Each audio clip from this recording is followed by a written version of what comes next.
सुन के तुरंत लाट गिरी। जय हिंद। देखिए इस वीडियो में समझते हैं कि चाल वेग और समवेग में अंतर क्या होता है। तो देखिए चाल को हम किससे लिखते हैं, तो चाल को हम लिखते हैं स्पीड से। क्या लिखते हैं? स्पीड को हम क्या कहते हैं? चाल कहते हैं। वेलोसिटी को हम क्या कहते हैं? वेलोसिटी को हम कहते हैं वेग। मोमेंटम को क्या कहते हैं? मोमेंटम को कहते हैं समवेग। यानी स्पीड को हम कहते हैं चाल, वेलोसिटी को कहते हैं हम वेग और मोमेंटम को हम कहते हैं समवेग। अब समझिए कि चाल होता क्या है। तो देखिए चाल में केवल और केवल चाल चला जाता है, उसे हम चाल कहते हैं। जैसे कोई भी आदमी है, वो अगर वो चल रहा है, अगर उसे डायरेक्शन नहीं पता है कि उसे किस दिशा में जाना है, तो उसे हम क्या कहते हैं? चाल कहते हैं। पागल को देखे ना आप लोग, देखिए जो पागल होता है सबसे ज़्यादा किसका प्रयोग करता है? वो चाल का प्रयोग करता है। उसे नहीं पता होता कि हमें पूरब में जाना है कि पश्चिम में जाना है कि किस दिशा में हमें जाना है। तो जब हमें दिशा का ज्ञान नहीं होता है, केवल हमको चलने से मतलब होता है, तो उसे हम क्या कहते हैं? चाल कहते हैं। और जो वेग होता है ना, उसमें दिशा होता है। जैसे अगर हम यहाँ पे ऐसे खड़े हैं, बस हम ऐसे जा रहे हैं, हमको ये नहीं पता है कि हम पूरब में जाएंगे कि पश्चिम में जाएंगे, तो केवल हम चल रहे हैं, तो उसे हम क्या कहते हैं? चाल कहते हैं। लेकिन जैसे आप कोई मान लीजिए कोई आदमी जा रहा है, आप उससे पूछते हैं कि आपको कहाँ जाना है, तो कहेगा कि पूरब में हमारा ससुराल है, वहाँ पे जा रहे हैं, चाहे पश्चिम में हम किसी से मिलने के लिए जा रहे हैं। तो उसका चाल भी है और उसका क्या है? डायरेक्शन यानी दिशा है। वो चलेगा भी और उसका दिशा भी तय होगा, तो उसे हम क्या कहते हैं? वेग कहते हैं। इसमें ज़्यादा अंतर नहीं होता, बस थोड़ा थोड़ा सा अंतर होता है। यानी जब केवल हम चलेंगे तो उसे हम चाल कहेंगे, और जब हमारा डायरेक्शन भी पता होगा कि हमें पूरब में जाना है पश्चिम में जाना है, तो उसे हम क्या कहते हैं? वेग कहते हैं। देखिए चाल का सूत्र क्या होता है, तो इसका सूत्र होता है दूरी बटे समय। क्या होता है? दूरी बटे समय। अब देखिए जो दूरी होता है इसे हम किससे लिखते हैं? जैसे मान लीजिए अगर आपका ज़मीन है 2 एकड़ 4 एकड़ चाहे 10 मरला, कितना भी आपके पास ज़मीन है, अगर आपको उसको नापना रहेगा तो किससे नापेंगे? तो आप मीटर लाएंगे। क्या होता है? मीटर ले कैसे नापेंगे कि कितना मीटर का हमारा ज़मीन है। तो मीटर को किससे लिखा जाता है? तो उसे हम लिखते हैं एम से लिखते हैं। टाइम को किससे लिखा जाता है? समय को तो टी से लिखा जाता है। लेकिन आपसे अगर इसका डायमेंशन पूछ लिया जाए तब कितना होगा? देखिए जो मीटर होता है ना, इसे हम क्या कहते हैं? लेंथ यानी लंबाई को कहते हैं। तो इसे हम क्या लिखते हैं? एल से लिख देंगे। और जो हमारा समय है यानी टी, अब जब टी को हम ऊपर लेके जाते हैं ना, तो माइनस का 1 होता है, ये आप लोग मैथ में पढ़े होंगे। तो ये जब ऊपर जाता है तो क्या हो जाता है? टी का -1 हो जाता है। ये हो गया इसका डायमेंशन। किसका हो गया? तो ये चाल का सूत्र हो गया। अब वेग का क्या होता है? तो देखिए वेग का होता है विस्थापन बटे समय होता है। क्या होता है? विस्थापन बटे समय। देखिए दूरी और विस्थापन दोनों एक ही चीज़ है। फर्क इतना है कि दूरी को हम क्या कहते हैं? ज़्यादा दूर जब हम घूमते हैं तो दूरी कहते हैं, और विस्थापन क्या होता है? शॉर्टकट। जैसे मान लीजिए आप अपने स्कूल पे जाते हो पढ़ने के लिए, आपके घर से आपका स्कूल अगर 5 किलोमीटर दूर है, तो आप क्या करोगे? घूम के जाओगे। और जब घूम के जाओगे तो उसे हम क्या कहते हैं? उसे हम दूरी कहते हैं। लेकिन उसी रास्ते को आप 3 किलोमीटर के फासला में तय कर देते हो। जैसे आपके घर से कोई चक्रोट है, खड़ंजा है, वो 3 किलोमीटर में आपके स्कूल को पहुंचा देता है, तो क्या क्या शॉर्टकट दूरी हो गया। और जब शॉर्टकट दूरी होता है तो उसे हम क्या कहते हैं? विस्थापन कहते हैं। तो ये भी क्या है? एक दूरी है, और दूरी को हम किससे लिखते हैं? तो मीटर से लिखते हैं। किससे लिखते हैं? मीटर से। अब समय क्या है? तो टी है। अगर इसका डायमेंशन होगा तो देखिए क्या होगा, तो यहाँ पे क्या है? यम यानी क्या है? ये लेंथ है यानी लंबाई है, तो इसे में क्या कहते हैं? लेंथ। और टी को जब ऊपर ले जाते हैं तो क्या होता है? T-1। क्या हो गया? ये हो गया इसका डायमेंशन। किसका हो गया? तो ये हो गया हमारा वेग का, और ये हो गया हमारा चाल का। देखिए जो दोनों में ज़्यादा अंतर नहीं है, डायमेंशन भी दोनों का एक तरफ है, और सूत्र भी m/t है। लेकिन यहाँ पे देखिए केवल दूरी और विस्थापन में अंतर है। लेकिन दूरी और विस्थापन एक ही चीज़ होता है। दूरी को हम ज़्यादा घूम के जाते हैं और विस्थापन को हम कम समय में तय करते हैं। उसके बाद आता है हमारा समवेग। अब समवेग क्या होता है? तो इसका सूत्र होता है P = mv। जो P होता है इसे हम क्या कहते हैं? समवेग कहते हैं। जो m होता है उसे हम कहते हैं मास यानी द्रव्यमान कहते हैं। और जो v होता है इसे हम क्या कहते हैं? वेलोसिटी कहते हैं। अब समझिए कि चाल में होता क्या है। जैसे यहाँ पे मान लीजिए हमारे जब हम लोग छोटे थे पता है एक खेल खेलता था सब, यहाँ पे एक आदमी खड़ा रहता था, एक आदमी यहाँ पे खड़ा रहता था, एक आदमी यहाँ पे, एक आदमी यहाँ पे, यानी क्या होता चारों दिशा में लोग खड़े रहते थे। और एक ऐसा होता था क्या होता था चारों के पास जाता था यानी घूमता था। जैसे मान लीजिए और कोई आदमी है, कोई भी वस्तु है, अब यहाँ से चल रहा है 10 किलोमीटर प्रति घंटा की रफ्तार से, क्या हो रहा है ये 10 किलोमीटर चल रहा है। अब यहाँ से आएगा यहाँ, फिर उसको इधर आना है, यहाँ भी 10 किलोमीटर चला, फिर यहाँ भी 10 किलोमीटर चला, फिर यहाँ भी क्या हो गया वो 10 किलोमीटर चला। यानी जब ऐसे क्या कर रहा है वो घूम रहा है, और इसको पता नहीं है कि हमें किस दिशा में जाना है। यानी क्या कर रहा है यहाँ से 10 किलोमीटर यहाँ आया, 10 किलोमीटर यहाँ, 10 किलोमीटर यहाँ, 10 किलोमीटर है। जब वो ऐसे घूमता है तो उससे हम क्या कहते हैं, उससे हम चाल कहते हैं। इससे हम क्या कहते हैं चाल कहते हैं। देखिए इसके अंदर कोई भी दूरी नहीं है कि किस दिशा में जाएगा, पूर्व में जाएगा कि पश्चिम में जाएगा या उत्तर में जाएगा, इसे डायरेक्शन नहीं पता है तो इसे हम क्या कहते हैं चाल कहते हैं। समझ में आ गया। अब इसी को हम मान लेते हैं एक और डायमेंशन। देखिए यहाँ पे एक चीज़ और हम बनाए, यहाँ पे हो गया। अब यहाँ पे कोई वस्तु चल रहा है, अब यहाँ से कोई वस्तु चल रहा है 10 किलोमीटर आएगा यहाँ, जैसे हम यहाँ पे मान लीजिए खड़े हैं, हम यहाँ पे खड़े हैं और हमको जाना है पश्चिम में, तो हम यहाँ से क्या होंगे ऐसे धीरे धीरे जब जाएंगे तो हमारा दिशा होता है। यानी जब हम कहेंगे कि हम पूरब से पश्चिम में जा रहे हैं, यानी कहाँ जा रहे हैं पश्चिम में, जब हम पश्चिम में जाते हैं तो क्या होगा ये हमारा डायरेक्शन बताता है कि पश्चिम किस साइड में है, पूरब किस साइड में है, उत्तर किस साइड में है, दक्षिण किस साइड में। ये क्या होता है डायरेक्शन को बताता है। तो जब यही वस्तु यहाँ से चलेगी 10 किलोमीटर इधर आएगी, 10 किलोमीटर इधर आएगी, 10 किलोमीटर यहाँ आएगी, 10 किलोमीटर यहाँ आएगी, तो जब वही वस्तु 10 किलोमीटर आएगी तो उसे पता रहेगा कि हमें पूरब में जाना है कि पश्चिम में जाना है। उसे हम क्या कहते हैं, उसे हम कहते हैं वेग। उसे हम क्या कहते हैं, उसे हम वेग कहते हैं। यानी कहने का मतलब क्या है कि कितना भी हम चलेंगे अगर हमारे अंदर डायरेक्शन नहीं है कि पूरब में जाना है कि पश्चिम में जाना है तो उसे हम क्या कहते हैं चाल कहते हैं। अब बताइए ये आदमी क्या रहा है, ये चल रहा है, जैसे मान लीजिए ये अपने वाले से मिलने के लिए जा रहा है, लेकिन इसको ये नहीं पता है कि पूरब में रहती है कि पश्चिम में रहती है, तो क्या होगा बस वैसे पागलों की तरह घूमेगा। तो जब ऐसे वो घूमता है तो उसे हम क्या कहते हैं चाल कहते हैं। लेकिन अगर उसको पता है कि वो पूरब में उसका घर है, पश्चिम में उसका घर है, तो क्या होगा वो उसी डायरेक्शन में जाएगा, और जब वो उसी डायरेक्शन में जाएगा तो उसे हम क्या कहते हैं वेग कहते हैं। क्या कहते हैं वेग कहते हैं। यानी कहने का मतलब क्या है, जिसमें और जिसमें केवल चला जाता है वो चाल होता है, और जिसमें डायरेक्शन यानी दिशा होती है इसे हम क्या कहते हैं वेग कहते हैं। अब लोग ज़्यादा बवाल मत मचाइएगा कि वेग क्या होता है चाल क्या होता है, इन दोनों का क्या होता है थोड़ा थोड़ा अंतर होता है। देखिए हम दोनों को मान लेते हैं अगर वेलोसिटी यानी हम क्या कहते हैं वेलोसिटी यानी वेग कहते हैं। देखिए दो प्रकार से काम करता है, एक होता है हमारा प्रारंभिक चाल, प्रारंभिक चाल। प्रारंभिक चाल क्या है जो अभी अभी शुरू हुआ है, एक होता है अंतिम चाल। क्या होता है अंतिम चाल। अंतिम चाल का मतलब है जहाँ जाके अंत में रुक गया है। देखिए प्रारंभिक चाल को हम समझते हैं जो चीज़ हमारे आंखों के सामने से जाती है, यानी आंखों के सामने से जाती है, और क्या होना चाहिए विरामावस्था होना चाहिए, यानी वो वस्तु क्या होना चाहिए रुकना चाहिए।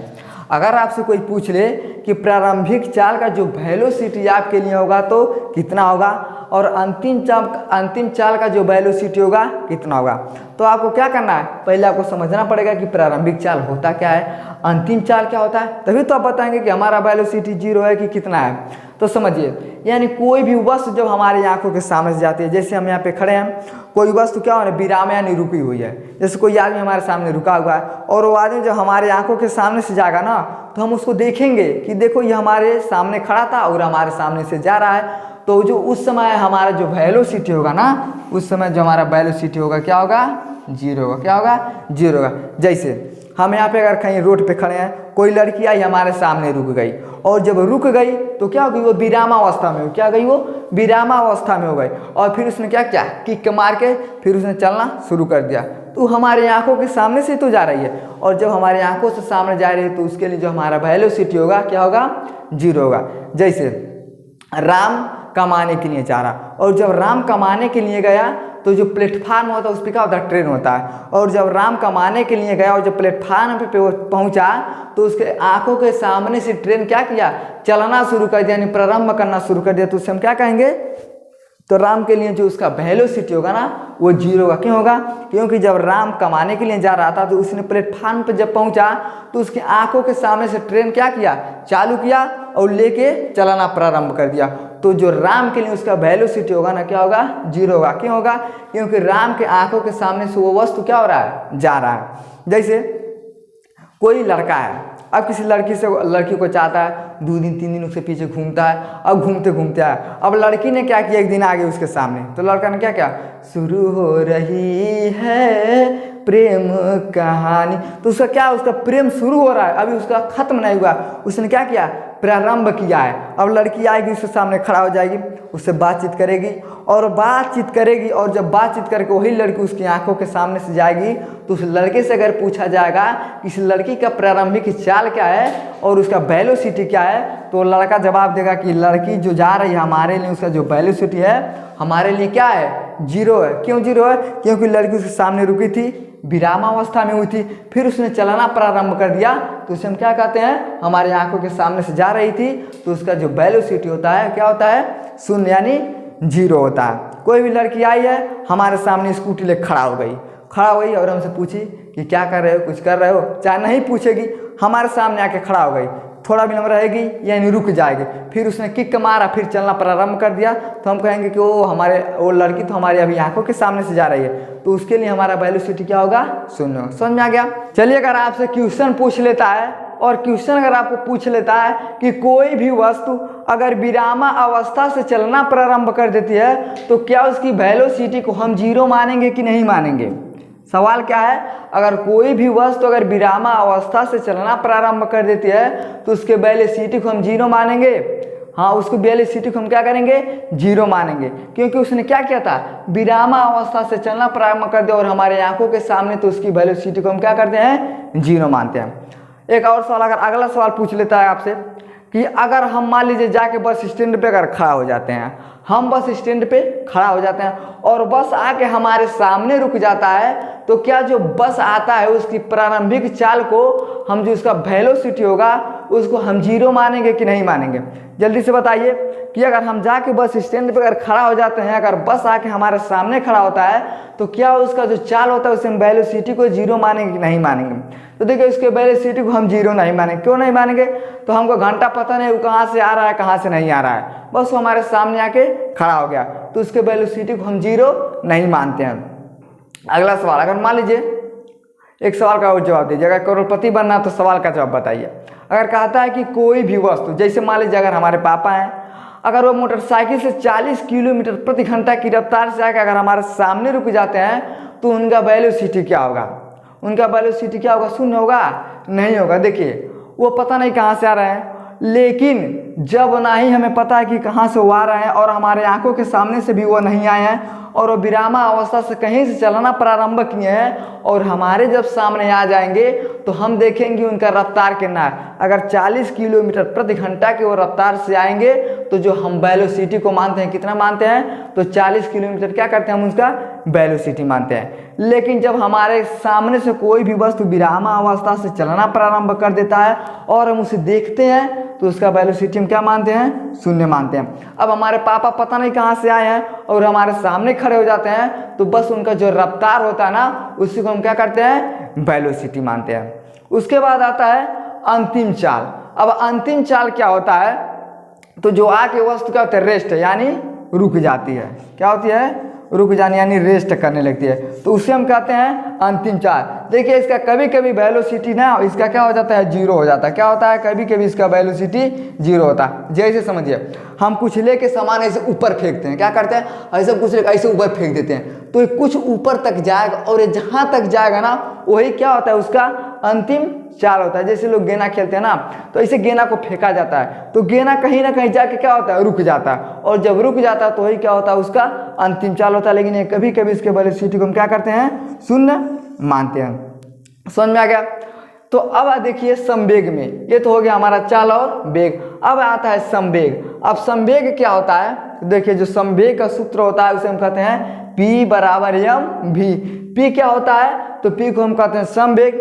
m जो होता है यानी क्या होता है, मास यानी द्रव्यमान होता है, और जो v होता है इसे हम क्या कहते हैं, वेग कहते हैं। लेकिन अगर आपसे संवेग निकालने के लिए पूछ लिया जाए कि संवेग कैसे निकलेगा, तो आप कैसे बताएंगे? जैसे मान लीजिए अगर हमारा सवाल है, अगर हमारा सवाल हम आपसे पूछ लेते हैं और उसमें कह देते हैं कि आप संवेग को बताना है, तो क्या, तो सबसे पहले होता क्या है, तो जो संवेग होता है ये कहता है कि कोई भी गतिशील वस्तु है, यानी क्या, जो गति करती है, तो जो उसका जो मास होता है, यानी जो उसका मास होता है ना, उसका जो वेग होता है उसके गुणनफल के बराबर होता है। यानी कोई गतिशील वस्तु है और उस वस्तु का जो मास यानी जो द्रव्यमान होगा ना, उसके वेग के क्या होता है, गुणनफल के बराबर होता है। अब कैसे होता है, तो सवाल अगर है, अगर आपसे सवाल में अगर पूछ ले कि हमारा चार्ज, जैसे हम मान लेते हैं कि हमारा वजन यानी जो हमारा मास है कितना है, अगर मान लेते हैं हमारा मास कितना है, 40 किलो के हैं हम, कितना है, 40 किलो के हैं, हमारा मास हो गया 40 किलो।